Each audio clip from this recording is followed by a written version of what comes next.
आता ह्याच्यामध्ये काय सांगितलंय की ब्लॅक बॉक्स जळला, त्यातली माहिती नाही मिळाली, बरंच काय आहे. आता हे काल परवा तुम्ही बघितलं असेल, सगळ्या तज्ज्ञांनी सांगितलंय की 1100 डिग्री सेल्सिअसला 1 तास जर हा आगीत पडला असेल, ते सुद्धा 1100 डिग्री सेल्सिअसला, तरच कुठं ना कुठं तरी हा ब्लॅक बॉक्सला फटका बसू शकतो. याच्यामध्ये 2 भाग असतात. एक व्हॉइस, मागे घ्या, व्हॉइस रेकॉर्डिंग असतं ज्याला CVR म्हणतात, आणि FDR असतं. FDR म्हणजे जे आम्ही म्हणतोय त्याला काही गोष्टी बंद केल्या, मग त्याचं जे हाईट असेल, स्पीड असेल, ह्याचा सगळा डेटा असतो, तो त्याच्यामध्ये FDR मध्ये असतो.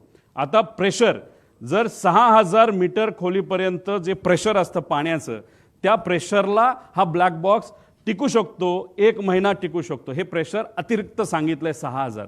म्हणजे समुद्रात वेगळं असतं, मग कितीतरी हजार हत्ती त्याच्यावर उभे केले, एवढं प्रेशर त्याच्यामध्ये असतं. आणि आगीच्या बाबतीत मी सांगितलंय. आता आगीच्या बाबतीत लोक म्हणतील रे असं नाही, तिथं खूप मोठा ब्लास्ट झाला. एक तुम्ही समजून घ्या, तिथं बरेचसे कागद हे न जळलेले तुम्हाला दिसले. त्याचं कारण असं, तो भपका जो स्फोटचा असतो तो काही सेकंदासाठी असतो आणि तो नंतर विझून जातो. त्यामुळे कागद सुद्धा जळलेला नाही. त्याची सेम थिअरी या बाबतीत आहे. तो भपका अंदाजे 1001 डिग्री सेल्सिअसच्या आसपास, नाही तर त्याच्यापेक्षा खाली असू शकतो, असं आमचं त्याच्यामध्ये मत आहे.